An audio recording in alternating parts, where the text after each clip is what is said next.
Hi, everybody. Hi.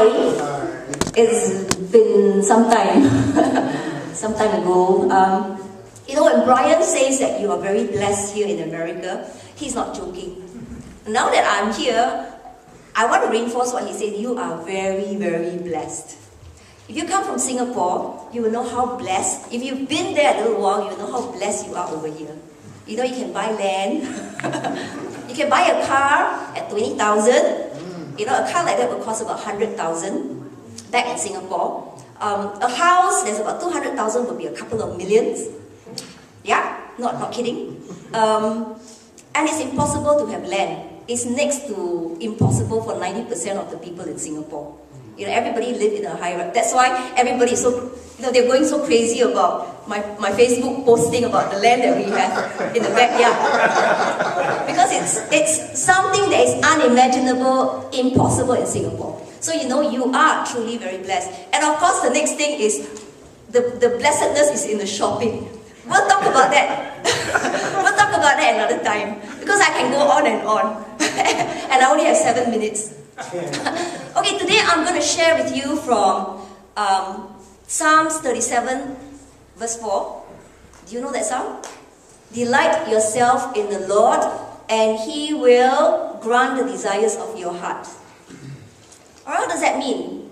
To delight yourself in the Lord, so that He grant the desires of your heart. Back in Singapore, we have younger Christians. They have just come to know the Lord. So they know the Lord for a year, and they're a little bit like the probation officer. Can I just come to church for 20 minutes? They have that kind of thinking still.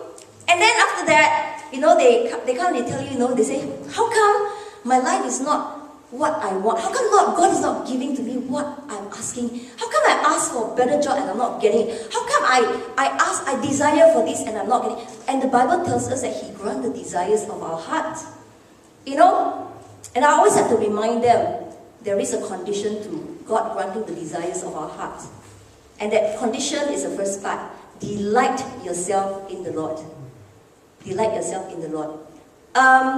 This morning I went to check out the dictionary, the word delight. The word delight means it's a very extreme happiness. It's a great happiness. It's a great satisfaction. It's great pleasure. Therefore, when the verse says delight yourself in the Lord, it's saying that we find great satisfaction in the Lord. We find great happiness in God. We find great pleasure in God. So when we find our happiness, when we find great pleasure, when we find great satisfaction in God, you know what? He grants the desires of your heart. You know what happens when we spend time to make ourselves happy in the Lord? What exactly does that mean? It's exactly the theme that New Life has this year. It's about exalting Jesus. Because in the New Covenant, delighting ourselves in the Lord is the same as exalting Jesus. Exalting Jesus means we look to Him, we point people to Him, we meditate on Him, we thank Him, we give all glory to Him because He is the one that has made possible every good thing that our Heavenly Father has given to us. Our Heavenly Father loves us so much. But the first Adam, he handed the dominion of this earth over to the enemy. So from then, sin entered the world and death.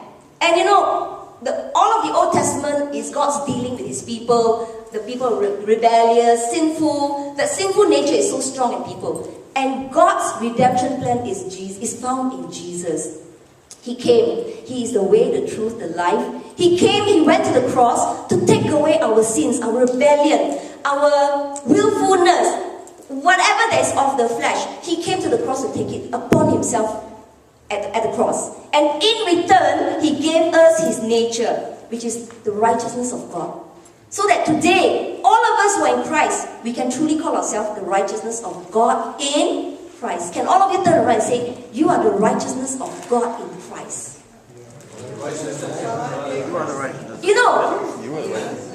Delighting ourselves in the Lord today is looking to Jesus, exalting Him, meditating on Him, and making ourselves happy. Just exalting Him, looking to Him, giving Him all the glory. Because honestly, who are we without Jesus?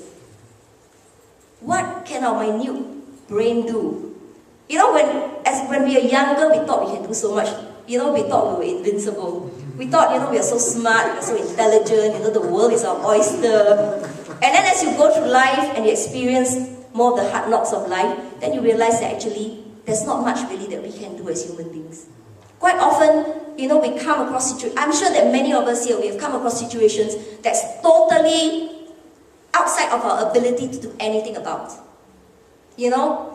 Sometimes it could be financial problems, sometimes it could be relationship, could be family. Sometimes it's not ourselves that create the problem, it could be somebody that we love who does not know the Lord and they are making wrong choices. And because of their choices, we get drawn into their problems. And we suffer, we worry with them. But that is not what our Heavenly Father has for us.